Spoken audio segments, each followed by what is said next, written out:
아무래도 일본이 최빈국으로 전락하는 건 시간 문제 아니겠니? 대지진도 언젠가 올 거고 저렇게 자연재해가 끊이지 않는 걸 봐라. 여기 미국의 한 가정집 하버드대 교수 출신의 아버지 그리고 하버드대에 재학 중인 딸이 심각하게 대화를 하고 있습니다. 이 딸은 일본 유학 중 지진의 공포에 휩싸여 급하게 모든 것을 정리하고 귀국을 했다고 하는데요. 곧 들이닥칠 난카이 대지진의 공포에 몰려드는 태풍으로 패닉이 된 일본을 경험하고 온 이 여학생은 이제 한국에 올 채비를 하고 있다고 합니다. 한국에 오기에 앞서 일본에서 경험한 일들을 먼저 이렇게 전해보고 싶다고 연락이 왔는데요. 과연 일본에서 어떤 일들을 겪었을까요? 오늘의 사연 시작합니다. 안녕하세요. 저는 하버드대학교 동아시아학과 3학년에 재학 중인 에밀리 클라크입니다. 이렇게 인사드리게 되어 반가워요. 저는 한국과 일본 문화에 관심이 많아 동아시아학과에 입학을 했었습니다. 졸업 후 석사과정을 미국에서 계속 밟을까 하다가 제 세부 전공인 일본학을 더 심도 있게 연구하기 위해 일본으로 유학을 갔었어요. 지금 돌이켜보면 조금 성급하게 세부 전공을 정한 것 아니었나 싶습니다. 저는 좀 일본의 겉모습을 봤던 것 같기도 한데요. 처음 일본학을 택할 때에는 동아시아 나라들 중 가장 잘 사는 나라이고 또 선진국이고 세련되었다 라는 생각에 앞으로도 전망이 밝을 것이라고 생각하고 골랐습니다. 도쿄에 도착한 첫날 저는 흥분과 기대로 가득 차 있었어요. 작은 원룸 아파트였지만 창문 너머로 보이는 도쿄의 스카이라인은 정말 아름다웠죠. 하지만 곧 일본 생활의 불편함을 느끼기 시작했어요. 먼저 언어 장벽이 컸습니다. 대학에서 일본어를 배웠지만 실제 생활에서 쓰는 일본어는 훨씬 더 복잡하더라고요. 특히 은행이나 관공서에서 일을 볼 때마다 좌절감을 느꼈죠. 뭘 하더라도 하나하나 종이를 써야 하는데 한자도 어렵고 저는 정말 미치고 팔딱 뛰는 줄 알았어요. 게다가 영어도 제대로 통하지 않아서 번역기로 얼마나 고생을 했는지 모릅니다. 미국도 뭐가 빨리 되는 건 아니지만 그래도 모국이잖아요. 물어보고 답을 받는 건 어렵지 않으니까요. 그런데 영어로 소통이 어렵다는 게 이렇게 힘들 줄은 미처 상상을 할 수가 없었어요. 그래도 조금씩 적응을 해나가고 있었는데 일본이 생각보다 살기 정말 불편하더라고요. 우선 제가 가장 충격을 받은 건 일본인들의 역사 인식이었어요. 저는 일본이 역사에 대해 성찰하고 있을 거라고 생각했는데 현실은 전혀 달랐습니다. 환상이 와르르 무너지는 사건은 8월 15일에 발생했습니다. 그날은 일본의 종전 기념일이라고 하더라고요. 이날 제 일본인 친구들의 소셜미디어를 보고 깜짝 놀랐어요. 거의 모든 친구들이 똑같은 이미지를 공유하고 있었는데 원폭 사망자 수와 피해자 수를 적어놓고 평화를 지켜야 하는 이유입니다. 우리는 전쟁의 피해자입니다. 라고 적혀 있었죠. 그리고 이 친구들은 극우 성향의 자민당 정치인들을 지지하는 글도 올리고 있었거든요. 민주진영들은 공산주의자들이라나요. 배울 만큼 배운 친구들이 보여주는 모순된 모습에 솔직히 당황스러웠습니다. 더 놀라운 건 대부분의 일본 친구들이 진주만 공격에 대해 전혀 모른다는 거였어요. 제가 일본이 먼저 진주만을 공격했다는 사실을 언급하자 많은 친구들이 그럴 리가 없다며 믿지 않았습니다. 심지어 어떤 친구는 일본은 세계를 지키기 위한 미국과의 동맹이라고 말하더라고요. 황당했던 저는 일본의 전쟁 범죄에 대해 이야기했지만 대부분의 친구들은 그런 일이 있었다는 걸 전혀 모르고 있었어요. 난징 대학살, 위안부 문제, 7.3 부대의 인체 실험 등에 대해 언급하자 그들은 처음 듣는 이야기라는 듯 놀라워했습니다. 대체 이들은 어떤 세계관에 갇혀 있는 걸까요? 어이가 없어서 알아보니 일본 정부가 국민들에게 역사를 제대로 가르치지 않고 있다는 사실을 깨달았어요. 친구들 말로는 역사책에 전쟁 범죄가 언급되긴 하지만 자세히 배우지는 않는다고 하더라고요. 제일 이상했던 건 많은 일본인들이 자국 언론만 믿는다는 거예요. 야후재팬이나 라인에 나오는 뉴스가 세계의 시각이라고 믿고 있었죠. 하지만 실제로는 대부분의 일본 언론이 유료 서비스라 접근성이 떨어지고 무료로 접할 수 있는 기사들은 주로 극우 성향의 언론사에서 나온 것들이더라고요. 그러니 다들 편향된 시각을 가질 수밖에요. 이런 경험들을 하면서 제가 가지고 있던 일본에 대한 환상이 조금씩 깨져갔어요. 물론 모든 일본인이 그렇다고 할 순 없겠죠. 전 결코 어떤 나라를 색안경을 끼고 바라보는 사람이 아닙니다. 그저 많은 일본 사람들이 자국의 역사에 대해 무지하다는 사실에 충격을 받았을 뿐이에요. 그나마 좀 숨통이 트였던 건 일본어로 검색해서 나오지 않는다며 우기는 친구들에게 영어로 검색을 해봐라 라고 알려주었더니 그 친구들이 진실을 알게 되었다는 거예요. 엄청나게 충격을 받았던데 마치 트루먼 쇼의 주인공처럼 현실을 깨닫는 그들을 보며 언젠가는 전체 일본 국민들도 이런 변화가 올 수 있지 않을까 하는 생각도 들었습니다. 그리고 저는 이런 변화가 있는 친구들하고만 좀 친하게 지냈는데요. 또 곤란했던 건 일본의 쓰레기 분리수거였습니다. 미국인이니까 쓰레기를 마구 버려대서 그런 거 아니야? 하실 수 있겠는데요. 보통 복잡한 게 아니었어요. 기본적으로 플라스틱, 종이, 음식물 쓰레기 등을 세세하게 구분해야 했고 수거 날짜도 종류마다 다른 건 기본이고 길거리에서 쓰레기통을 찾기가 거의 불가능하다는 거였어요. 편의점이나 학교 같은 일부 건물을 제외하고는 번화가에서도 쓰레기통을 찾기 힘들더라고요.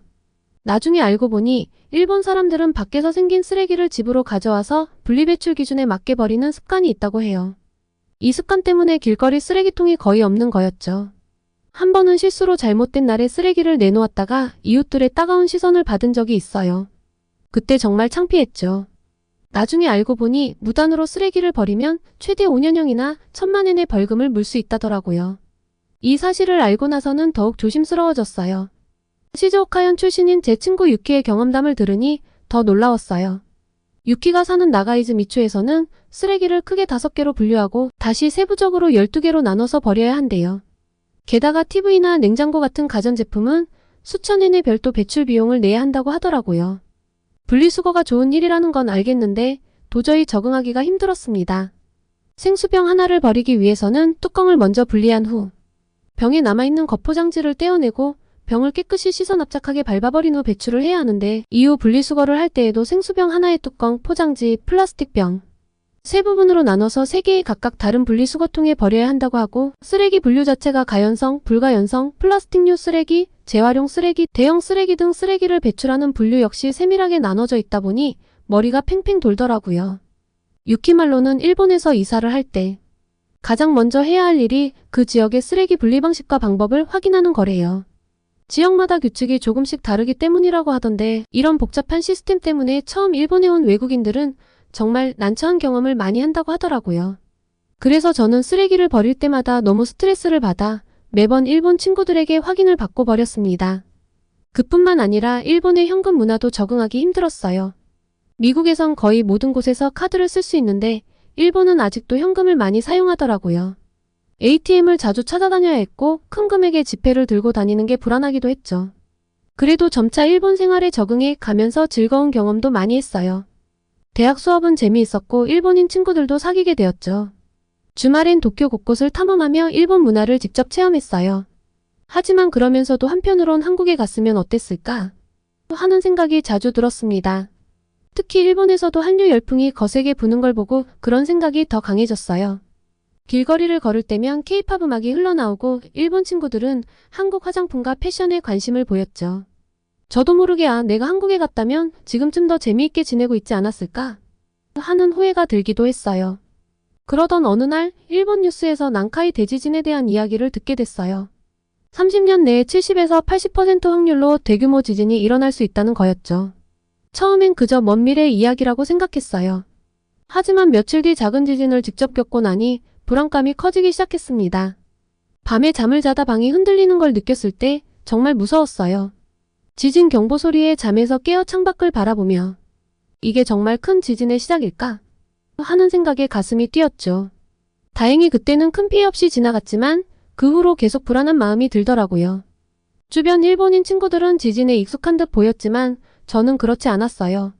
매일 밤 비상가방을 확인하고 지진 대피 경로를 외우는 게 일상이 되어버렸죠. 부모님께 전화할 때마다 걱정하시는 목소리를 들으니 더욱 불안해졌어요. 결국 2주 전 저는 급하게 미국으로 귀국을 결정했습니다. 친구들과 교수님들께 작별 인사를 하는 게 정말 힘들었어요. 특히 일본인 룸메이트 유키와 헤어질 때는 눈물이 났죠. 하지만 안전이 먼저라는 생각에 용기를 내어 떠나기로 했어요. 비행기를 타고 미국으로 돌아오는 동안 복잡한 감정이 들었어요. 일본에서의 경험들, 새로 사귄 친구들, 그리고 아직 더 배우고 싶었던 것들을 뒤로 한 채 떠나야 한다는 게 아쉬웠죠. 동시에 안도감도 느꼈어요. 하지만 한편으로는 내가 너무 겁쟁이 같나? 하는 생각도 들었습니다. 지금 이렇게 미국에 돌아와 있지만 매일 아침 눈을 뜨면 가장 먼저 하는 일이 일본 뉴스를 확인하는 거예요. 특히 지진 소식에 촉각을 곤두세우고 있죠. 친구들이 남아있고 아직 떠나지 못한 유학생들도 많은 걸 알거든요. 매일매일 무서운 뉴스가 업데이트가 되는 걸 보며 가슴을 쓸어내리고 있습니다. 얼마 전에는 이바라키현에서 규모 5.1의 지진이 발생했다고 하더라고요. 새벽 0시 50분경 히타치시에서 일어난 지진이라고 하던데 진원의 깊이가 35km라고 해서 다행히 쓰나미의 위험은 없었대요. 하지만 도쿄 중심부에서도 진동이 느껴졌다는 소식을 듣고 정말 가슴이 철렁했어요. 제가 남아있었으면 진동을 느꼈겠구나 싶었죠. 이게 끝이 아니에요. 최근 일본에서는 연이어 규모 5 이상의 지진이 발생하고 있대요. 서쪽 수도권 지역인 가나가와현에서 규모 5.3의 지진이, 홋카이도 아사히카와시 북북동쪽 46km 해역에서 규모 6.8의 지진이 일어났다고 해요. 이런 소식을 들을 때마다 제가 일본에 있었다면 어땠을까 하는 생각에 등골이 오싹해지는 건 어쩔 수 없습니다. 특히 일본 기상청에서 난카이 해구 지진 임시정보를 발표했을 때 주변 분위기가 완전히 달라졌어요. 일본 친구들은 이런 명확한 주의보가 처음이라며 정말 두려워했죠. 그날 저녁 유키와 타로를 만나 식사를 하게 됐어요. 평소와는 다른 무거운 분위기 속에서 유키가 먼저 입을 열었습니다. 에밀리, 이번엔 정말 심각해. 과거의 지진 패턴을 보면 이번 미야자키현 지진이 더 큰 재앙의 전조일 수 있대. 솔직히 말해서 내가 걱정돼. 외국인인 너는 지진 대비 경험도 없고 이참에 미국으로 돌아가는 게 어떨까? 타로도 고개를 끄덕이며 말을 이어갔어요. 난카이 해구에서 150년 동안 큰 지진이 없었대. 그동안 쌓인 에너지가 한 번에 터지면 어떻게 될지 상상도 못해. 에밀리, 넌 선택권이 있잖아. 안전할 때 일본을 떠나는 게 좋을 것 같아. 우리야 여기가 고향이라 어쩔 수 없지만 넌 다르잖아. 부모님의 강력한 귀국 권유, 그리고 유키와 타로의 진심 어린 조언을 들은 후 저는 귀국을 결심했어요. 떠나기로 결정한 날 밤 친구들과 마지막 술자리를 가졌습니다. 그때 그들이 털어놓은 이야기는 정말 충격적이었어요. 유키가 먼저 입을 열었습니다. 에밀리, 너한테만 말할 수 있어서 다행이야. 우리끼리는 이런 얘기 잘 안 해. 너무 불안해 보이면 서로 더 겁먹을까봐. 타로도 깊은 한숨을 쉬며 말을 이어갔어요. 만약 정말 9.0 규모의 지진이 온다면 도쿄 같은 대도시는 완전히 무너질 거야. 건물들이 무너지고 불이 나고. 상상만 해도 끔찍해. 유키가 고개를 끄덕이며 덧붙였죠. 쓰나미가 더 무서워. 10m가 넘는 파도가 몰려온다면 해안 지역은 순식간에 사라질 거야. 후쿠시마 사고를 기억해. 이번엔 그보다 더 심각할 수 있대. 나오코가 조용히 말했어요. 나 최악의 경우 한국으로 탈출할까 고민 중이야. 난민이 되는 거지. 이런 말 다른 사람한테는 못해. 비겁하다고 할까봐. 이런 이야기들을 들으며 저는 일본 친구들의 깊은 불안과 공포를 실감했어요. 그들은 평소에 이런 감정을 잘 표현하지 않는데 제가 떠난다는 걸 알고 마음을 열어준 것 같았습니다. 그리고 이 친구들과 아직도 소통을 하고 있는데요. 어제는 정말 충격적인 소식을 들었습니다. 제 일본 룸메이트였던 유키에게서 연락이 왔는데 일본에 쌀이 부족하다는 거예요. 처음엔 농담인 줄 알았죠. 쌀이 부족하다니 일본이 빈곤국가도 아닌데 말이 되나 싶었거든요. 하지만 유키의 목소리는 진지했고 상황은 정말 심각해 보였습니다. 유키의 말에 따르면 마트에 가면 쌀 코너가 텅 비어 있다고 합니다. 더 놀라운 건 어떤 곳은 쌀 대신 고등어 캔으로 채워져 있다는 거예요. 믿기지 않는 이야기에 할 말을 잃고 가만히 있으니 유키가 동영상 하나를 보내주더군요. 영상 속 마트의 모습은 정말 충격적이었습니다. 텅 빈 쌀 진열대, 그리고 그 자리를 채운 수많은 고등어 캔들. 현실감이 없었죠. 쌀 부족의 원인에 대해 유키가 설명해 주었습니다. 2023년 무더위로 인한 쌀 생산 감소와 외국인 관광객 급증이 주요 원인이라고 하더군요. 심지어 어떤 사람들은 며칠 동안 파스타만 먹고 있다고 합니다. 유키도 쌀을 구하기 위해 이곳저곳 돌아다니고 있다고 하니 마음이 아팠습니다. 내가 좀 보내줄까? 라고 물어보니 쌀이 오기 전에 지진이 먼저 올 수 있다고 괜찮다며 웃더군요. 이런 상황을 들으니 일본에 남아있는 친구들이 정말 걱정됩니다. 특히 유키가 더 걱정되는데 제가 떠날 때 울먹이며 배웅해줬던 그 친구의 모습이 자꾸 떠오르네요. 지금 유키는 어떤 기분일까요? 쌀도 부족하고 지진의 위험까지 있는 상황에서 얼마나 불안할지 상상이 됩니다. 그러면서 한편으로는 참 이기적이게도 제가 일본을 떠나온 게 정말 다행이라는 생각이 듭니다. 아직 큰 지진이 일어나지 않아 다행이지만 언젠가는 반드시 일어날 거라는 생각에 등골이 오싹해지니까요. 이런 생각이 들 때마다 제가 일본학을 전공한 것이 후회되기도 하고요. 요새 만약 일본에 정말 큰 지진이 일어나면 어떻게 될까? 하는 생각을 자주 하는데 이렇게 큰 재해가 예고된 마당에 일본학을 공부하는 것이 과연 미래에도 의미가 있을까? 하는 의문이 들기도 합니다. 그런데 최근은 지진 소식이 잠잠해져 한숨을 좀 돌리고 있었어요. 그런데 숨 돌릴 틈 없이 다른 사건이 펼쳐지더군요. 이번엔 태풍산산이 일본을 향해 접근하고 있다는 소식을 접했습니다. 뉴스를 보니 정말 심각해 보이더군요. 태풍산산은 일본 규슈 남부 지역으로 시속 10km의 속도로 천천히 다가오고 있다고 합니다. 중심기압이 935헥토파스칼인 매우 강한 태풍이라고 하니 걱정이 되지 않을 수 없었죠. 특히 태풍 중심 부근의 최대 순간풍속이 초속 70m라는 말에 놀랐습니다. 초속 40m만 되어도 주행 중인 트럭이 넘어지고 고정되지 않은 건축물의 지붕이 벗겨질 수 있다는데 70m라니 상상이 되질 않았어요. 일본 기상청에서는 가고시마 현의 태풍 특별경보를, 규슈 남부에는 호우 특별경보를 발령하는 방안을 검토 중이라던데 더 큰 문제는 교통 상황인 것 같았습니다. 일본 항공 등에서 규슈 지역을 오가는 항공기 90여 편이 결항을 발표했고 규슈 지역 신칸센의 일부 구간 운행도 중단되었다고 합니다. 기상 변화에 따라 전면 중단될 가능성도 있다고 하니 일본에 있는 사람들의 이동이 정말 어려워질 것 같았죠. 유키도 본가로 갈까 하다가 일단 도쿄에 머무르고 있기로 했다는데 언제든 이동이 어려워질 수 있는 환경에 살고 있다 보니 굉장히 예민해지고 스트레스가 큰 것 같더라고요. 좀 걱정이 돼서 전화를 걸어보았는데 유키는 전화를 받자마자 울음을 터뜨렸어요. 에밀리 정말 무서워. 우리 집 근처에서 이미 산사태가 일어났대. 어떻게 해야 할지 모르겠어. 유키의 떨리는 목소리를 들으니 제 마음도 무거워졌습니다. 다른 친구 타카시는 좀 더 냉정해 보였지만 그의 말에서도 체념이 느껴졌어요. 우리는 여기가 삶의 터전이야. 떠나고 싶어도 갈 곳이 없어. 그냥 여기서 버텨야지 뭐. 타카시의 말을 들으니 일본인들의 무기력함이 느껴져 마음이 아팠습니다. 한편 유학 중이던 중국인 친구 리나는 패닉 상태였어요. 중국 대사관에서 귀국하라고 연락이 왔어. 하지만 지금은 비행기도 없고 진작 뜰걸. 태풍만 지나가면 바로 떠날 거야. 더 이상 여기 있고 싶지 않아. 리나의 말을 들으니 외국인 유학생들의 불안한 상황이 생생하게 와닿았습니다. 친구들과 이야기를 나누면서 느낀 건 겉으로는 평온해 보이지만 모두가 극도로 불안해하고 있다는 거였어요. 평소엔 차분하던 친구들도 이제는 사소한 일에도 예민하게 반응하고 모든 것을 비관적으로 바라보는 것 같았습니다. 저녁 식사 시간 아버지와 이 이야기를 나누게 되었어요. 친구들의 상황을 전해드리자 아버지께서는 깊은 한숨을 내쉬셨습니다. 에밀리, 우리 대학에서도 일본인 교수들이 다들 본토 걱정에 여념이 없단다. 다들 두려워하고 있지. 심지어 가족들을 이미 미국으로 불러들인 사람들도 많아. 아버지의 말씀을 듣고 보니 이 상황이 단순히 내 친구들만의 문제가 아니라는 걸 실감했어요. 일본 전체가 불안에 휩싸여 있다는 게 느껴졌죠. 그나저나 에밀리, 일본이 이렇게 위험한 국가인 줄 몰랐구나. 내가 무슨 배짱으로 그곳에 갔던 거니? 아버지의 말씀에 저도 모르게 가슴을 쓸어내렸어요. 정말이지 제가 얼마나 무모했는지 새삼 깨달았습니다. 아버지, 저도 몰랐어요.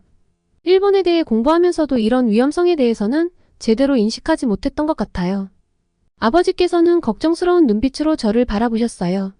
내가 무사히 왔으니 다행이지만 앞으로는 더 신중하게 결정해야 할 거야.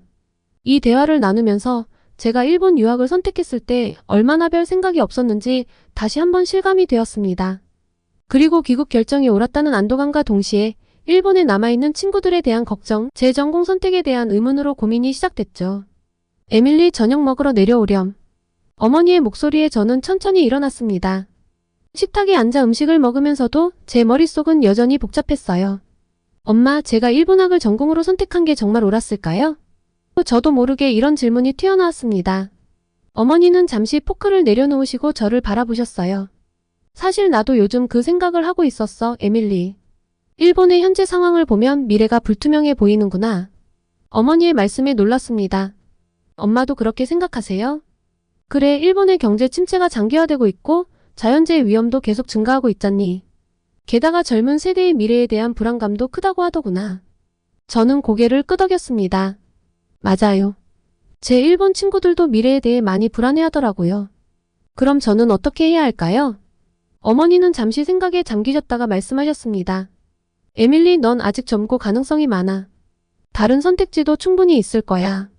같은 과 친구들은 어떻게 생각하는지 들어보는 건 어떨까? 어머니의 제안에 저는 고개를 끄덕였습니다. 네, 그러네요.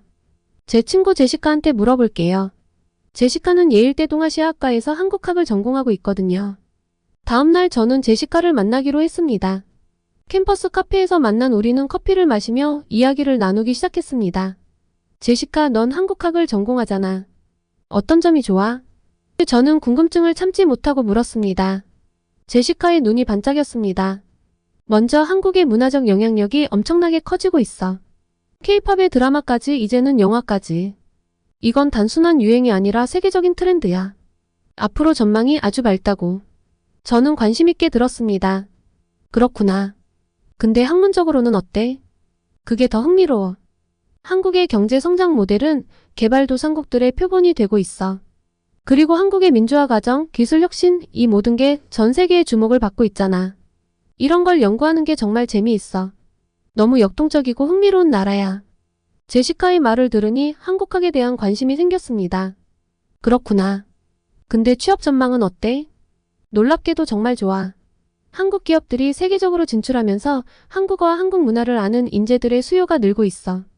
외교, 비즈니스, 문화교류 분야에서 기회가 많아. 그리고 미국 내에서도 한국학 프로그램이 계속 늘어나고 있어서 학계에서의 기회도 많아. 제시카의 말을 들으니 한국학의 전망이 생각보다 밝아 보였습니다. 와, 정말 흥미롭네. 근데 난 일본어를 배웠는데 한국어는 어렵지 않아? 제시카가 웃으며 대답했습니다. 처음엔 어려울 수 있지만 한글이 정말 과학적이고 논리적이어서 배우기 쉬워. 그리고 일본어를 아는 너라면 더 쉬울 거야. 문법 구조가 비슷하거든. 이야기를 나누면서 저는 점점 한국학에 대한 흥미가 커져갔습니다. 일본학에 대한 애정도 있지만 한국의 역동성과 글로벌 영향력을 고려하면 한국학도 매력적인 선택지로 보였어요. 그런데 제시카, 넌 곧 한국으로 유학 간다면서? 어떤 계획이야? 저는 궁금해서 물었습니다. 제시카는 흥분된 목소리로 대답했습니다. 응, 서울대학교로 1년간 교환학생을 가기로 했어. 한국어 실력도 늘리고 현지에서 직접 한국 문화와 사회를 경험해볼 생각이야. 특히 한국의 스타트업 생태계에 대해 연구해보고 싶어. 저는 제시카의 열정에 감명받았습니다. 정말 멋진 계획이구나. 나도 그런 기회가 있으면 좋겠다. 대화를 마치고 돌아오는 길에 저는 깊은 생각에 빠졌습니다. 일본학을 완전히 포기할 필요는 없겠지만 한국학을 부전공으로 선택하는 것도 좋은 방법일 것 같았어요. 이렇게 하면 동아시아 전체를 더 넓은 시각에서 바라볼 수 있을 것 같았습니다. 어떤 방법이 좋을까 제시카를 만나고 돌아와 고민하다가 저녁 식사를 하면서 아버지께 이 고민을 털어놓았습니다. 아빠, 제가 일본학을 고집한 게 잘못된 선택이었나 봐요. 최근 일본의 상황을 보면 미래가 불투명해 보여요. 아버지는 잠시 생각에 잠기셨다가 말씀하셨습니다. 에밀리, 내 고민 이해해. 하지만 섣부른 결정은 하지 마. 내 학과의 동아시아학 전문가인 스미스 교수님과 상담을 받아보는 게 어떨까? 그분이 더 전문적인 조언을 해주실 수 있을 거야. 아버지의 제안에 저는 고개를 끄덕였습니다. 다음날 용기를 내어 마이클 퍼셀 교수님께 이메일을 보냈고 상담 약속을 잡을 수 있었습니다. 교수님의 연구실에 들어서자 그분은 따뜻한 미소로 저를 맞아주셨습니다. 에밀리, 어서 와요. 무슨 고민이 있다고 들었어요. 저는 깊은 숨을 들이쉬고 제 고민을 털어놓았습니다. 교수님, 제가 일본학을 전공으로 선택한 게 맞는지 모르겠어요. 최근 일본의 경제 침체와 사회 문제들을 보면서 불안해졌거든요. 마이클 교수님은 고개를 끄덕이셨습니다. 그런 고민을 하는 건 당연해요. 하지만 에밀리, 동아시아 전체를 바라보는 시각이 필요할 것 같아요. 일본만이 아니라 한국도 함께 공부해보는 건 어떨까요? 일본의 한국까지 함께 공부하는 것이 도움이 될까요? 교수님은 미소를 지으셨습니다. 바로 그 점이 더 좋은 장점이 될 수 있어요. 최근 한국의 문화적 영향력이 급증하고 있고 경제 성장 모델도 세계적으로 주목받고 있죠. 특히 한국의 젊은이들의 에너지와 혁신 정신이 인상적인데 이런 것들을 일본과 비교하며 연구해보면 아주 흥미로울 거예요. 교수님의 말씀에 저는 점점 흥미를 느꼈습니다. 교수님은 계속해서 설명해 주셨습니다. 한국은 아주 독특한 민족적 특성을 가진 나라예요. 한국의 빨리빨리 문화를 들어봤죠? 바로 이런 특성이 그들의 빠른 경제 성장과 위기 극복 능력의 원동력이 되었어요. 1997년 IMF 외환위기 때 전 국민이 금 모으기 운동에 참여했던 일화는 한국인들의 단결력을 잘 보여주는데 이런 특성은 전 세계에서 전례가 없는 일이랍니다. 저는 깜짝 놀랐습니다. 와, 정말요? 그런 일이 있었다니 놀랍네요. 그뿐만이 아니에요. 한국 청년들의 창업 열기와 혁신 정신도 주목할 만해요. 취업난 속에서도 새로운 기회를 만들어내려는 그들의 노력이 대단하죠. 단순히 아이돌, 음악, 드라마로 바라볼 나라는 아니에요. 교수님의 설명을 들으면서 저는 한국에 대해 잘못 알고 있었다는 걸 깨달았습니다. 단순히 K-팝과 드라마로만 한국을 판단했던 제 시각이 너무 좁았다는 생각이 들었어요. 교수님, 그렇다면 어떻게 한국에 대해 더 알아볼 수 있을까요? 교수님은 잠시 생각하시더니 말씀하셨습니다. 우리 학교에 한국 교환학생 프로그램이 있어요. 1년 동안 한국에서 공부하면서 직접 경험해볼 수 있죠. 일본학 전공은 유지하면서 한국에 대해서도 공부할 수 있는 좋은 기회가 될 거예요. 갔다 와보면 아마 생각이 바뀔 텐데 갔다 와서 세부 전공을 다시 잡아보는 것도 좋겠어요. 저는 그 제안에 눈이 반짝였습니다. 정말 좋은 것 같아요. 어떻게 신청할 수 있나요? 교수님은 자세한 정보와 신청 방법을 알려주셨고 저는 그 자리에서 교환학생 프로그램에 지원하기로 결심했습니다. 상담을 마치고 나오면서 저는 새로운 가능성에 대한 기대로 가슴이 뛰었습니다. 일본과 한국 두 나라를 함께 공부하면서 동아시아 전체를 이해할 수 있는 기회를 얻게 된 것 같았어요. 집에 돌아와 아버지께 상담 결과를 말씀드렸고 아버지는 제 결정을 전적으로 지지해 주셨어요. 제가 한국 교환학생 프로그램 지원하게 되었다고 하니 너무 좋아하시더라고요. 아버지께서 말씀하셨습니다. 에밀리, 정말 잘 결정했어. 지금 상황으로 봐서는 일본보다 한국이 훨씬 좋은 선택인 것 같아. 한국은 경제도 빠르게 성장하고 있고 문화적 영향력도 커지고 있잖니. 어머니도 기뻐하시며 덧붙이셨어요. 그래, 나도 한국에 대해 좀 알아봤는데 젊은이들의 에너지가 대단하더라. 창업 문화도 활발하고 기술 혁신도 빠르게 일어나고 있어. 내가 그런 환경에서 공부하면 많은 것을 배울 수 있을 거야. 부모님의 지지를 받으니 제 결정에 대한 확신이 더 커졌어요. 한국에서의 교환학생 생활이 제 미래에 어떤 영향을 미칠지 정말 기대가 됩니다. 이제 저는 새로운 도전을 앞두고 있습니다. 일본과 한국 두 나라의 문화와 역사 그리고 현재를 공부하며 동아시아 전문가로 성장할 수 있을 거란 기대에 가슴이 뜹니다. 특히 제 친구 제시카와 함께 한국에서 공부하게 되어 더욱 기대돼요. 제시카는 이미 한국학을 전공하고 있어서 그녀의 도움을 받아 한국 문화와 사회를 더 깊이 이해할 수 있을 것 같아요. 이미 제시카는 제게 한국의 많은 것들을 알려줬는데요. 한국의 역동적인 사회와 빠른 변화에 적응하는 능력에 대해 알게 되니 너무 흥미로워요. 마이클 교수님께서 이야기해주신 빨리빨리 문화와 위기를 기회로 바꾸는 한국인들의 저력, 그리고 젊은이들의 창업 열기와 혁신 정신 등을 직접 경험하고 싶고요. 저는 한국의 경제 성장 모델과 기술 혁신에 대해서도 깊이 공부하고 싶습니다. 특히 한강의 기적이라고 불리는 한국의 급속한 경제 발전 과정이 정말 흥미로워요. 지금 한국을 차차 알아가고 있는데 1960년대 초 한국은 세계에서 가장 가난한 나라 중 하나였는데 불과 몇십 년 만에 세계적인 경제 강국으로 성장했다는 게 놀라워요. 제시카가 알려준 바로는 1960년대부터 시작된 경제개발 5개년 계획이 이 놀라운 성장의 시작점이었다고 해요. 처음에는 노동집 약적 경공업으로 시작해서 중화공업으로 빠르게 전환했고 수출 중심 정책으로 경제를 키웠다고 합니다. 이 과정에서 한국인들의 근면성과 빠른 적응력이 큰 역할을 했다고 하더라고요. 저는 이런 한국의 발전 모델을 일본의 경제 성장 과정과 비교해보고 싶어요. 두 나라 모두 전쟁의 폐허에서 빠르게 일어났지만 현재는 매우 다른 모습을 보이고 있잖아요. 이런 차이점과 그 원인을 깊이 있게 연구해보고 싶습니다. 제가 한국에 간다면 일본과 한국 두 나라를 비교하며 동아시아 전체를 더 넓은 시각에서 바라볼 수 있을 것 같아요. 이를 통해 동아시아의 과거, 현재, 그리고 미래에 대한 더 깊은 이해를 얻을 수 있을 거라 기대합니다. 또 새로운 공부를 한다는 것이 쉽지만은 않겠지만 이 도전이 제 인생에 큰 의미를 줄 거라 믿습니다. 한국에서의 경험을 통해 제 시야를 넓히고 더 나은 동아시아 전문가로 성장할 수 있을 거예요. 한국에서의 1년 어떤 경험들이 저를 기다리고 있을지 정말 기대됩니다. 새로운 문화를 배우고 새로운 친구들을 사귀고 그리고 제 시야를 넓힐 수 있는 이 기회를 최대한 활용하고 싶어요. 이 경험이 제 미래의 진로와 연구에 어떤 영향을 미칠지 그리고 제가 어떻게 성장할지 떨리네요. 한국에 가서 또 다양한 이야기를 담아 메일을 보내겠습니다. 모두 건강하시고 행복한 8월의 마지막을 보내세요. 오늘은 일본을 잠식한 지진의 공포 그리고 끊임없는 자연재해에서 얼마 전 탈출한 미국 하버드생의 사연을 소개해드렸습니다. 오늘의 사연이 마음에 드셨다면 구독과 좋아요를 눌러주세요. 여러분의 구독과 좋아요는 계속해서 좋은 사연을 소개할 수 있는 힘이 됩니다. 이상 감동저장소였습니다. 지질학자로서 꼭 말씀드리고 싶습니다. 이제 일본 여행은 절대 갈 생각도 하지 마세요. 일본은 곧 사람이 살 수 없는 땅이 될 것입니다. 여기 독일의 저명한 지질학자이자 베를린 자유대학의 교수가 있습니다. 올해 초여름 일본 정부의 초청으로 지진 관련 조사를 위해 일본을 찾았었다는데요. 이때 목격한 일본의 문제들을 한국 분들과 나누며 한국 분들에게도 꼭 하고 싶은 이야기가 있다네요. 대체 어떤 이야기일까요? 오늘의 사연 시작합니다. 안녕하세요. 제 이름은 안나 베커입니다. 독일 베를린 자유대학교 지질학을 강의하고 있죠.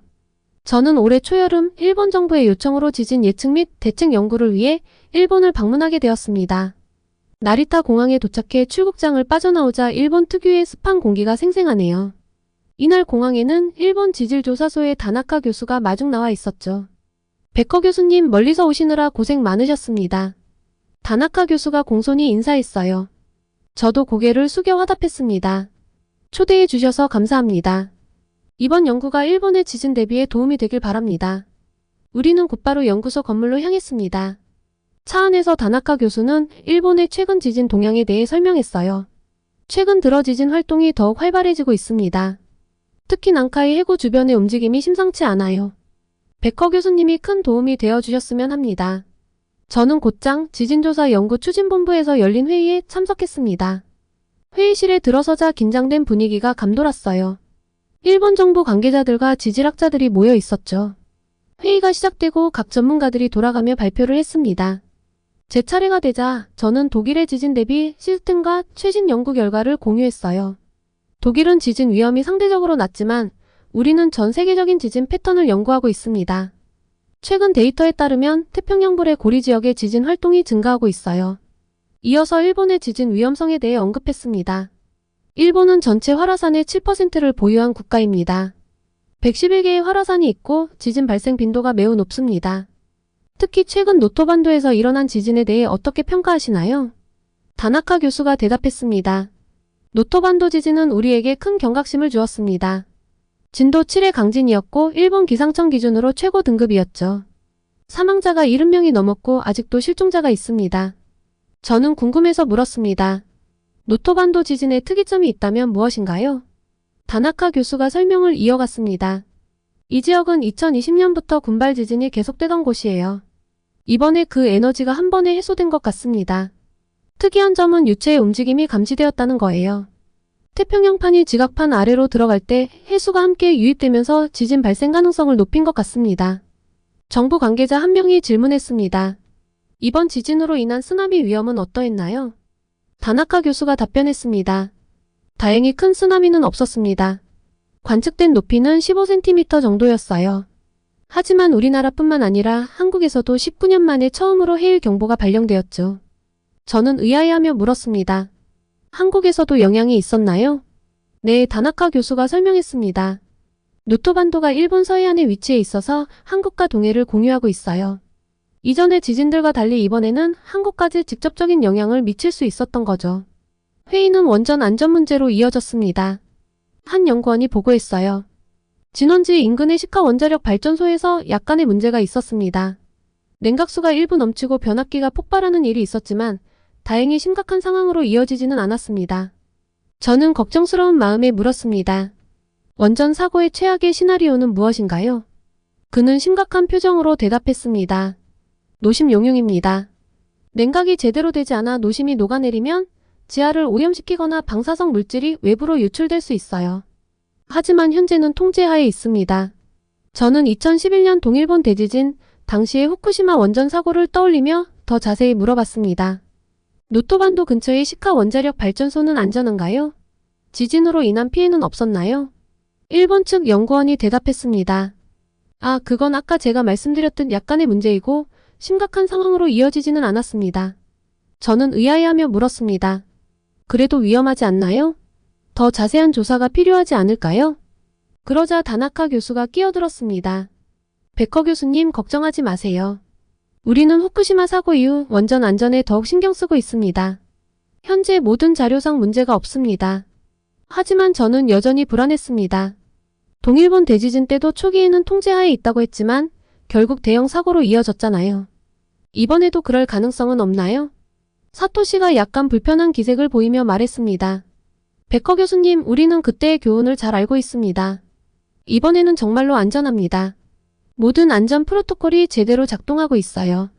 저는 그들의 말을 들으며 깊은 의구심을 느꼈습니다. 표면적으로는 모든 것이 통제하에 있다고 하지만 과연 실제로 그럴까요?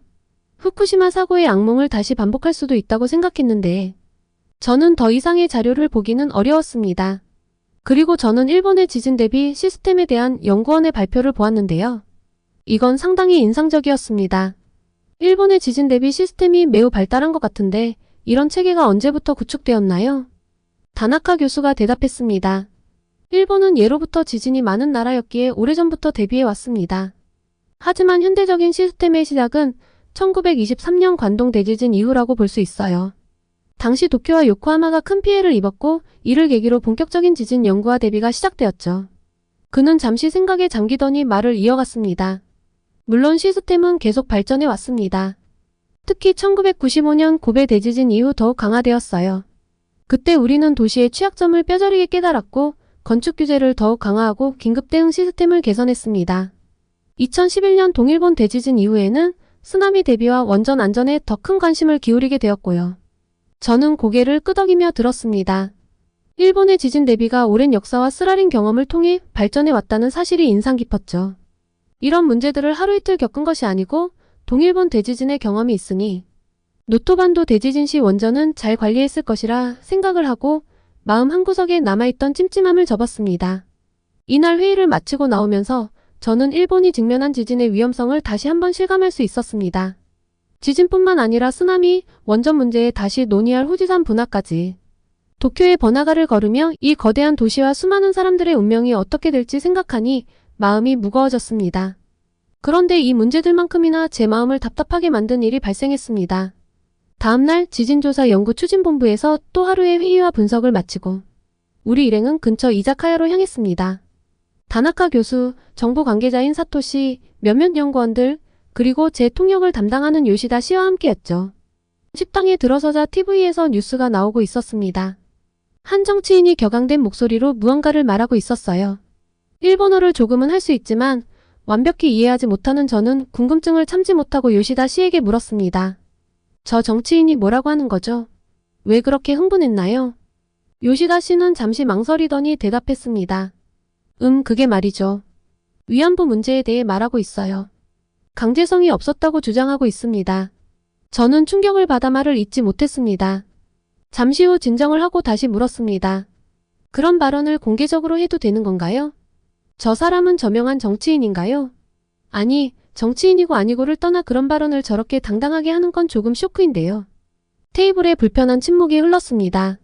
사토시가 조심스럽게 입을 열었습니다. 이런 발언은 논란의 여지가 있지만 표현의 자유라는 명목 하에 종종 있어 왔습니다. 저는 더욱 혼란스러워졌습니다. 하지만 이는 역사적 사실을 왜곡하는 것 아닌가요? 독일에서는 홀로코스트를 부정하는 것이 불법인데요. 그럼 독일은 자유를 억압하는 나라인가요? 다나카 교수가 끼어들었습니다. 일본과 독일의 상황은 좀 다릅니다. 우리는 과거사 문제를 다루는 방식이 조금 달라요. 이 말을 듣고 저는 더 깊이 물어보고 싶어졌습니다. 그렇다면 일본에서는 이런 역사적 사실들을 어떻게 교육하나요? 학교에서 어떻게 가르치고 있죠? 사토시가 대답했습니다. 솔직히 말씀드리면 이런 민감한 주제들은 자세히 다루지 않습니다. 주로 사실 위주로 간단히 언급하는 정도예요. 저는 믿기 힘들다는 듯이 물었습니다. 그렇다면 학생들은 자국의 역사에 대해 제대로 알지 못하는 건가요? 다나카 교수가 불편한 듯 말했습니다. 우리는 주로 일본의 발전과 성취에 초점을 맞춥니다. 과거의 어두운 면을 파헤치는 것보다는 미래를 향해 나아가는 것이 중요하다고 생각해요. 이 말을 듣는 순간 제 마음에 분노와 슬픔이 차올랐습니다. 독일인으로서 과거사 반성의 중요성을 뼈저리게 느껴온 사람으로서 일본의 이런 태도는 도저히 이해할 수 없었습니다. 과거를 모르면 미래도 없습니다. 제가 단호하게 말했습니다. 독일이 과거의 잘못을 인정하고 배우려 노력했기에 지금 유럽에서 신뢰받는 나라가 될 수 있었어요. 일본은 이웃 국가들과의 관계 개선을 원하지 않나요? 테이블에 무거운 침묵이 내려앉았습니다. 연구원들은 음식에만 집중하는 듯했고 다나카 교수와 사토시는 서로 눈치를 보았습니다. 결국 요시다 씨가 조심스럽게 화제를 돌렸습니다. 내일의 현장 조사 계획에 대해 이야기해볼까요? 식사를 마치고 호텔로 돌아오는 길 저는 큰 충격에 빠져 있었습니다. 일본이라는 나라에 대해 저는 그들의 문화와 기술력을 늘 존중해왔습니다. 하지만 오늘 알게 된 모습은 제가 알던 일본이 아니었습니다. 호텔방으로 돌아온 저는 창밖을 바라보며 복잡한 감정에 휩싸였습니다. 어떻게 이런 배울 만큼 배웠다는 사람들의 역사인식이 이 모양일까? 상당히 충격적이었습니다. 하지만 동시에 저는 현실을 직시해야 했습니다. 제가 여기 온 이유는 개인적인 감정 때문이 아니었으니까요. 일본 정부의 요청으로 중요한 지질학적 연구를 위해 왔다는 것을 상기했습니다. 깊은 한숨을 내쉬며 저는 제 감정을 다스리려 노력했습니다. 제가 하는 일은 수많은 사람들의 생명과 직결되어 있으니 개인 감정을 섞어서 허술하게 할 수 없는 일이라는 걸 다시 상기했죠.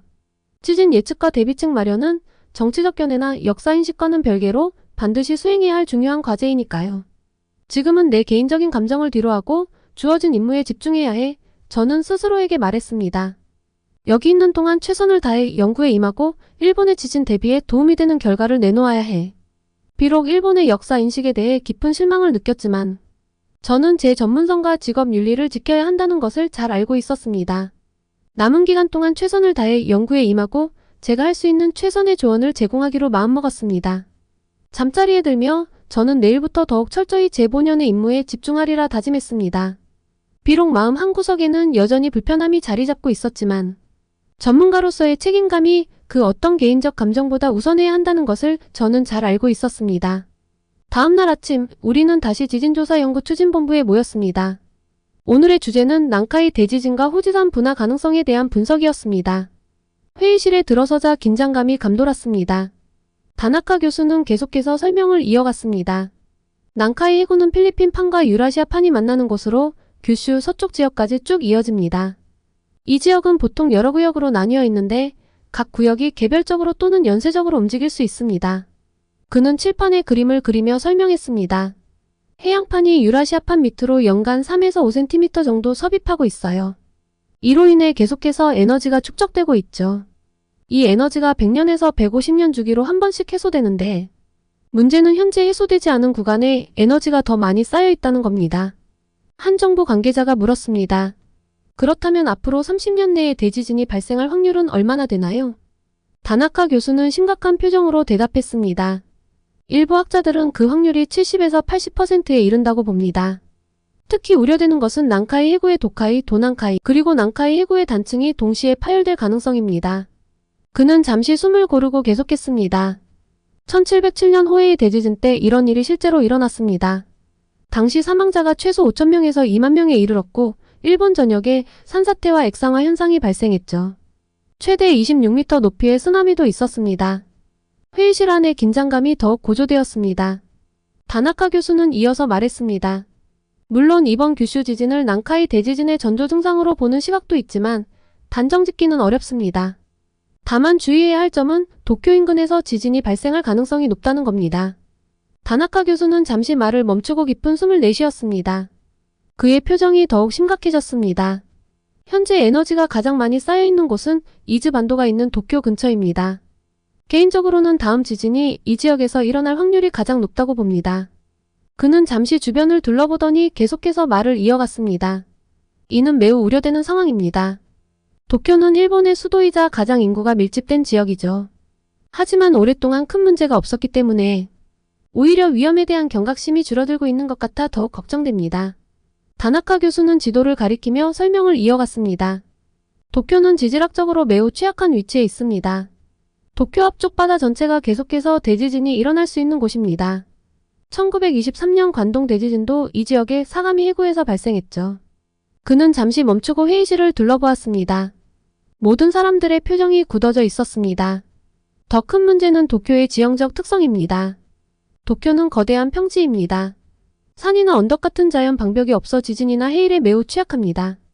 게다가 대규모 지하수 사용으로 지반이 계속 낮아지고 있어요. 한 정부 관계자가 끼어들었습니다. 그렇다면 도쿄를 포기하고 수도를 옮겨야 하는 것 아닌가요? 다나카 교수는 고개를 끄덕였습니다. 사실 과거에는 그런 주장도 있었습니다. 하지만 지금까지 큰 문제 없이 지내왔기 때문에 그런 극단적인 대안은 현실적으로 받아들여지지 않고 있죠. 오히려 이런 안전불감증이 더 큰 위험을 초래할 수 있습니다. 그는 잠시 말을 멈추고 깊은 한숨을 내쉬었습니다. 도쿄는 일본 경제의 중심지이자 1,000만 명이 넘는 사람들이 살고 있는 곳입니다. 만약 대규모 지진이 발생한다면 그 피해는 상상을 초월할 것입니다. 하지만 많은 사람들이 이 위험을 간과하고 있어요. 회의실 안에 무거운 침묵이 흘렀습니다. 도쿄가 직면한 위험의 규모와 그에 대한 대비 부족에 대한 인식이 모든 참석자들의 마음을 무겁게 눌렀습니다. 마지막으로 다나카 교수는 경고의 말을 덧붙였습니다. 난카이 해구 전체가 한꺼번에 파열될 가능성은 상대적으로 낮지만 그렇다고 안심할 순 없습니다. 지역에서든 큰 지진이 발생할 위험이 도사리고 있으며 만약 대지진이 발생한다면 한국을 포함한 주변국에도 영향을 미칠 수 있습니다. 이 설명을 들은 모든 사람들의 표정이 더욱 굳어졌습니다.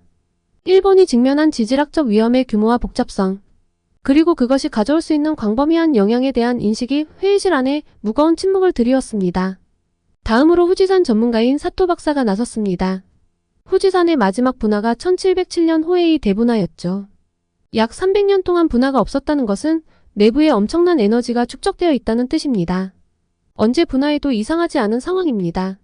그는 프로젝터로 후지산의 단면도를 보여주며 계속했습니다. 최근 관측 결과에 따르면 후지산 내부의 마그마 활동이 점점 활발해지고 있습니다. 고주파 지진과 저주파 지진의 발생 빈도가 증가하고 있어요. 한 연구원이 끼어들었습니다. 실제로 2021년에는 저주파 지진이 8회에서 2022년에는 140회로 급증했습니다. 다나카 교수는 고개를 끄덕이며 말을 이었습니다. 그렇습니다. 이는 마그마의 움직임이 활발해지고 있다는 신호로 볼 수 있어요. 더 우려되는 점은 난카이 트로프 지진과 후지산 분화가 연쇄적으로 일어날 가능성입니다. 그는 일본 지도를 가리키며 설명했습니다. 만약 도난카이 지역에서 대지진이 일어난다면 그 에너지가 후지산 아래의 마그마방을 자극할 수 있습니다. 이는 마치 흔들어 놓은 샴페인 병과 같은 상태가 될 수 있죠. 조금만 더 자극이 가해져도 폭발할 수 있는 상태가 되는 겁니다. 회의실 안의 긴장감이 더욱 고조되었습니다. 한 정부 관계자가 물었습니다. 후지산이 분화하면 어느 정도의 피해가 예상되나요? 다나카 교수의 표정이 더욱 심각해졌습니다. 후지산 분화는 도쿄에 엄청난 피해를 줄 수 있습니다. 화산재로 인해 항공기 운항이 전면 중단될 수 있고 도쿄 전역이 마비될 수 있습니다. 더 나아가 화산재가 전자기기에 미치는 영향으로 인해 일본 경제에 큰 타격을 줄 수 있습니다. 그는 잠시 말을 멈추고 깊은 숨을 내쉬었습니다. 최악의 시나리오는 대지진과 후지산 분화가 연이어 일어나는 경우입니다. 이런 상황이 발생하면 복구가 거의 불가능한 수준의 피해가 예상됩니다. 회의실 안에 무거운 침묵이 흘렀습니다. 한 정부 관계자가 떨리는 목소리로 물었습니다. 그렇다면 난카이 대지진과 후지산 분화가 동시에 일어날 가능성은 얼마나 됩니까? 사토 박사가 대답했습니다. 정확한 확률을 말하기는 어렵지만 가능성은 충분합니다. 대지진이 일어나면 그 에너지가 후지산 아래의 마그마방을 자극할 수 있습니다. 마치 흔들어 놓은 샴페인 병과 같은 상태죠. 이 말을 듣자 회의실 안의 공기가 얼어붙는 것 같았습니다. 저는 독일에서의 경험을 바탕으로 의견을 제시했습니다. 두 재해가 동시에 일어난다면 피해 규모는 상상을 초월할 것입니다. 특히 도쿄도 방심할 수 없습니다. 도쿄는 쓰나미에 매우 취약해 보입니다. 이 자료를 좀 보세요. 다나카 교수가 덧붙였습니다. 맞습니다. 앞서 설명드린 것처럼 도쿄는 거대한 평지입니다. 게다가 대규모 지하수 사용으로 지반이 계속 낮아지고 있어요. 20에서 30m 높이의 쓰나미가 온다면 도쿄 역시 쓰나미 피해를 막기 힘들 것입니다. 정부 관계자들의 얼굴이 창백해졌습니다. 한 관계자가 떨리는 목소리로 물었습니다. 그렇다면 우리는 어떻게 해야 합니까? 도쿄를 포기해야 하나요? 사토 박사가 고개를 저었습니다. 그렇게 극단적인 대안은 현실적이지 않습니다. 하지만 더 철저한 대비가 필요합니다. 특히 방제 시스템과 대피 계획을 전면 재검토해야 합니다. 저는 독일의 사례를 들어 설명했습니다. 독일에서는 모든 가능한 시나리오를 고려해 대비합니다. 최악의 상황을 가정하고 그에 맞는 대책을 세우는 것이 중요합니다. 회의가 계속되면서 정부 관계자들의 불안감은 더욱 커져갔습니다. 중간에 잠시 화장실을 가려고 일어났는데 이날 회의를 참관하던 정부 관계자들이 저를 쫓아와 묻더군요. 이런 상황이라면 개인적으로 해외 이주를 고려해봐야 하는 것 아닌가요? 이 말을 듣고 저는 충격을 받았습니다. 책임 있는 위치의 사람들이 이런 생각을 하고 있다니요? 하지만 동시에 그들의 두려움을 이해할 수 있었습니다. 마지막으로 다나카 교수가 정리했습니다. 우리가 할 수 있는 건 철저한 준비입니다. 과학적 예측, 대비책 마련, 그리고 국민들의 인식 제고가 필요합니다. 이것은 단순한 자연재해 대비를 넘어 국가의 존립과 직결된 문제입니다. 지금 업데이트된 대비책을 각 지역에 내려보내고 시급한 문제들은 역시 한 달 이내로 완수하는 것이 좋아 보입니다. 회의가 끝난 후 다나카 교수가 제안했습니다. 백허 교수님, 오늘 하루 고생 많으셨습니다. 근처 이자카야에서 간단히 한잔하실래요? 저는 기꺼이 동의했습니다. 연구소를 나서며 도쿄의 방거리가 눈에 들어왔습니다. 화려한 네온사인과 분주히 오가는 사람들 아주 평범해 보이는 이 시가 언제 큰 재앙에 휩싸일지 모른다는 생각에 가슴이 무거워졌습니다. 이자카야에 들어서자 은은한 조명과 아늑한 분위기가 우리를 맞이했습니다. 다나카 교수, 사토시, 그리고 몇몇 연구원들과 함께 자리에 앉았습니다. 차가운 생맥주가 테이블에 놓이자 긴장됐던 분위기가 조금씩 풀리는 것이 느껴졌습니다. 첫 잔을 마시고 난 후 사토시가 입을 열었습니다. 솔직히 말씀드리면 오늘 회의 내용이 너무 충격적이었습니다. 우리가 정말 제대로 된 대비를 하고 있는 걸까요? 다나카 교수가 한숨을 쉬며 대답했습니다. 사실 아무리 대비를 한다고 해서 진도 7 이상의 지진에 대해서는 우리도 제대로 된 대책이 없습니다. 지금까지의 대비 계획으로는 턱없이 부족할 거예요. 저는 놀라움을 감추지 못했습니다. 하지만 일본은 지진 대비 선진국 아닌가요? 어떻게 그럴 수 있죠? 아까 이야기랑은 다르잖아요? 내진 설계가 진도 7 이상은 못 버티나요? 제 질문에 방 안의 공기가 순식간에 무거워졌습니다. 연구원들은 서로 눈치를 보며 어색한 침묵을 지켰습니다. 사토시가 마침내 입을 열었습니다. 그의 얼굴에는 쓴웃음이 번졌습니다. 백허 교수님, 겉으로 보이는 것과 실제는 다릅니다. 우리도 알고 있어요. 하지만 현실적인 한계가 너무 많아요. 그는 잠시 숨을 고르더니 계속 말을 이어갔습니다. 내진 설계는 분명 진도 7까지는 견딜 수 있게 되어 있습니다. 하지만 문제는 그 이상의 지진이죠. 우리가 예측하는 난카이 트로프 지진은 진도 7을 훨씬 뛰어넘을 가능성이 높아요. 사토시의 목소리에서 깊은 좌절감이 느껴졌습니다. 게다가 모든 건물이 완벽한 내진 설계를 갖추고 있는 것도 아닙니다. 오래된 건물들, 예산 부족으로 보강 공사를 미룬 시설들이 많습니다. 공개적으로 이런 자료를 발표할 수는 없지만요. 이런 곳들은 진도 7 미만의 지진에도 취약할 수 있어요. 다나카 교수가 덧붙였습니다. 그리고 내진 설계만으로는 부족합니다. 쓰나미, 산사태, 액상화 현상들이 있잖아요. 이런 2차 피해들은 내진 설계만으로는 막을 수 없어요. 특히 도쿄 같은 대도시는 인구 밀도가 너무 높아서 대피와 구호에도 큰 어려움이 있을 겁니다. 방 안의 모든 사람들의 표정이 어두워졌습니다. 그들의 눈에서 무력감과 두려움이 읽혔습니다. 사토시가 마지막으로 말했습니다. 우리는 최선을 다해 대비하고 있습니다. 하지만 자연의 힘 앞에서 인간의 능력은 한계가 있어요. 그리고 그 한계를 인정하는 것이 때로는 가장 어려운 일인 것 같습니다. 이 말을 들으며 저는 일본이 직면한 위험의 심각성을 더욱 깊이 실감하게 되었습니다. 겉으로 보이는 안전과 실제 상황의 차이, 그리고 그 사이에서 고뇌하는 전문가들의 모습이 제 마음을 무겁게 눌렀습니다. 무거운 침묵이 흐르던 중 한 젊은 연구원이 조용히 입을 열었습니다. 사실 저는 지난달에 아이들을 한국으로 유학 보냈어요. 일본의 상황이 불안해서 말이죠. 이 말에 모두가 놀란 듯 그를 바라보았습니다. 잠시 후 사토 교수가 한숨을 쉬며 말했습니다. 나도 고백할 게 있네요. 제 아이와 어머니는 이미 하와이에 계세요.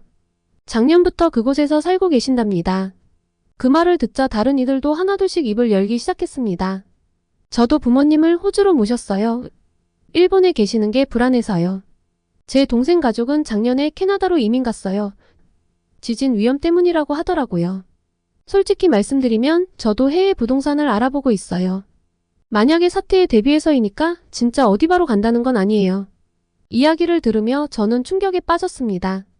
일본의 지질학자들과 관료들조차 이렇게 불안해하고 있다니. 그들의 고백을 들으며 일본의 상황이 제가 생각했던 것보다 훨씬 심각하다는 것을 실감했습니다. 그리고 그 무책임한 태도에 제 안에서 분노가 치솟았습니다. 어떻게 국민의 안전을 책임져야 할 사람들이 이럴 수 있을까? 하지만 동시에 그들의 두려움도 이해할 수 있었습니다. 누구나 자신과 가족의 안전을 걱정할 테니까요. 다나카 교수가 말을 이었습니다. 결국 가장 큰 피해를 입는 건 일반 서민들이 될 거예요. 대피할 여력도 해외로 갈 능력도 없는 사람들 말이죠. 그의 목소리에서 깊은 죄책감이 느껴졌습니다. 다나카 교수의 눈빛이 흐려지고 어깨가 무거워 보였습니다. 그는 잠시 말을 멈추고 깊은 한숨을 내쉬었습니다. 우리가 이렇게 도피 계획을 세우고 있는 동안 수많은 사람들은 아무것도 모른 채 일상을 살아가고 있어요. 매일 열심히 일하고 가족을 위해 노력하는 평범한 사람들이죠. 그들에게 이런 위험을 알리지 못하는 우리가 정말 올바른 일을 하고 있는 걸까요? 다나카 교수의 손이 미세하게 떨리는 것이 보였습니다. 그의 얼굴에는 깊은 주름이 패였고 평소에 침착한 모습은 온데간데 없었습니다. 그의 눈에는 눈물이 고이는 듯 했습니다. 매일 밤 잠들기 전에 이 생각이 저를 괴롭힙니다. 우리가 보호해야 할 사람들을 외면하고 있다는 죄책감이요. 하지만 동시에 이런 상황에서 우리가 무엇을 할 수 있을지 막막하기만 합니다. 다나카 교수의 고백은 방 안의 모든 사람들에게 무거운 침묵을 안겼습니다. 그의 말에 담긴 절망감과 무력감이 우리 모두의 마음에 깊은 울림을 주었습니다. 맥주잔을 들어 한 모금 마시며 저는 깊은 생각에 잠겼습니다. 제가 알던 일본의 이미지가 조금씩 무너지는 것 같았습니다. 기술 선진국, 안전 선진국이라고 생각했던 나라의 실상을 마주하니 마음이 복잡해졌습니다. 그렇다면 우리가 할 수 있는 일은 무엇일까요? 제가 조심스럽게 물었습니다. 사토시가 대답했습니다. 최선을 다해 연구하고 경고하는 것뿐이겠죠.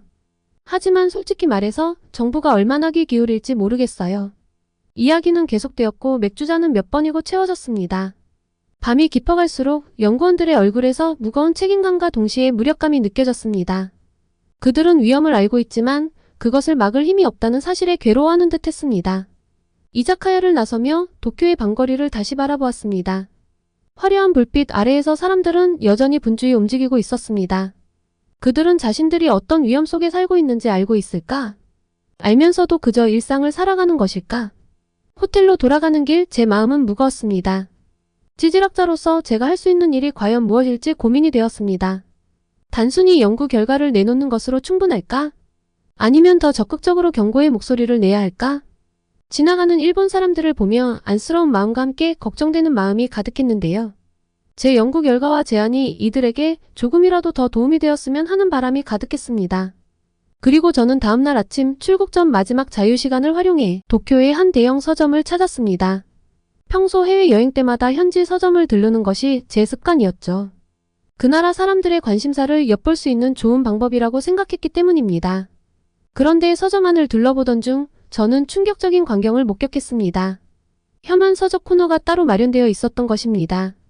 책 제목들을 하나씩 읽어내려가며 저는 점점 더 큰 충격에 빠져들었습니다. 한국인으로 태어나지 않아 다행이야. 이계전 주한 일본 대사가 쓴 책이라고? 저는 믿기지 않는 눈으로 책을 집어들었습니다. 옆에 놓인 만화 혐한류는 무려 100만 부나 팔렸다고 합니다. 더 놀라운 것은 반일 종족주의라는 책의 일본어판이 아마존 재팬에서 종합 베스트셀러 1위를 기록했다는 사실이었습니다. 이 모든 것을 보며 저는 깊은 혼란에 빠졌습니다. 어떻게 이런 책들이 대형 서점에 버젓이 전시될 수 있는 걸까요? 그것도 따로 코너까지 만들어서? 서점을 나서는 길에 저는 또 다른 충격적인 광경을 목격했습니다. 거리에서 혐한 시위대가 구호를 외치고 있었던 것입니다. 난징 대학살이 아니라 일본 내 코리아타운 대학살을 실행하자. 한국인 여성은 성폭행해도 된다. 좋은 한국인도 나쁜 한국인도 다 같이 죽여라. 이 끔찍한 구호를 들으며 저는 그 자리에 얼어붙었습니다. 이것이 현대 일본의 모습이라니 도저히 믿기지 않았죠. 그 순간 제 머릿속에 역사의 아이러니가 스쳐 지나갔습니다. 1910년부터 1945년까지 35년간의 일본 식민지배 동안 고통받은 한국인들의 한가 분노가 떠올랐습니다. 강제징용, 위안부 문제, 그리고 문화말 정책. 이런 역사적 아픔들이 제 마음을 무겁게 했습니다. 그리고 지금 제가 두 눈으로 본 일본의 혐한 서적, 거리의 혐오 발언, 역사 왜곡들.